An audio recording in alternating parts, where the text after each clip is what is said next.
Guys இன்னைக்கு ரொம்ப சோகமான செய்தி ஒன்று பார்த்தேன். என்னன்னா, கர்நாடகால 7,000 பேருக்கு ஹெச்ஐவி பாசிட்டிவ் வந்துட்டு கன்ஃபார்ம் பண்ணியிருக்கிறாங்க. இதில ரொம்ப சோகமான விஷயம் என்னன்னா, அதில எல்லாருமே 18 வயசுலேருந்து 25 வயசு வரை உள்ளவங்க மட்டும் தானாம். இந்த வயசுல உள்ளவங்களுக்கு ஹெச்ஐவி வந்தா அதோட பின்விளைவுகள் எப்படி இருக்குன்னு சொல்லிட்டு அவங்களுக்கு தெரிய வாய்ப்பே இருக்காது. ஒருவேளை ஹெச்ஐவியோட 1 மாசம் வாழணும்னா எவ்வளோ செலவாகும்னு தெரியுமா?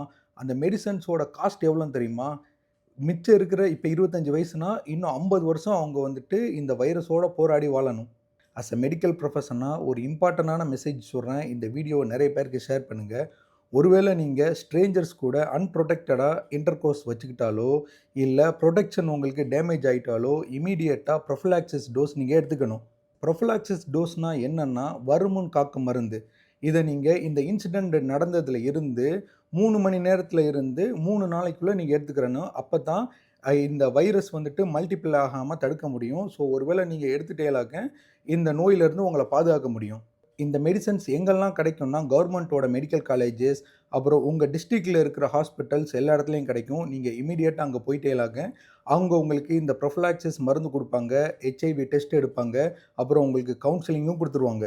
நெறைய பேரு என்ன நெனைக்கிறாங்கன்னா, நாங்க புரொடெக்டடா தான் இன்டர்கோர்ஸஸ்ல இருக்கிறோம். அதனால சேஃப்ன்னு நெனச்சுக்கிட்டு இருக்கிறாங்க. அப்படி கிடையாது.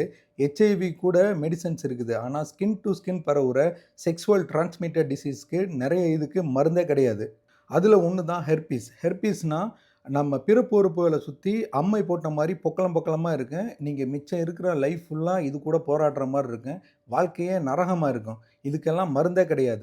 இன்னொன்னு ஆனோஜெனிட்டல் வார்ட்ஸ். இது ஹியூமன் பாப்பிலோமா வைரஸ்னால வரும். இதனால தான் பெண்களுக்கு சர்வைக்கல் கேன்சர்ஸே வரும். இந்த வைரஸும் அது மாரி தான். ஒரு வாட்டி நம்ம பாடி உள்ள வந்துருச்சாக்க, லைஃப் ஃபுல்லா அது பாடி உள்ளேயே தான் இருக்கும். தயவு செஞ்சு இந்த தப்ப பண்ணாதீங்க. இதோட பின்விளைவுகள் நீங்க நெனைக்கிறத விட ரொம்ப மோசமா இருக்கு. உங்களுக்கு மட்டும் இல்ல, உங்க ஃபேமிலியவும் சேர்த்து பாதிக்கும். ஸோ தயவு செஞ்சு இந்த வீடியோவ நெறைய பேருக்கு ஷேர் பண்ணுங்க.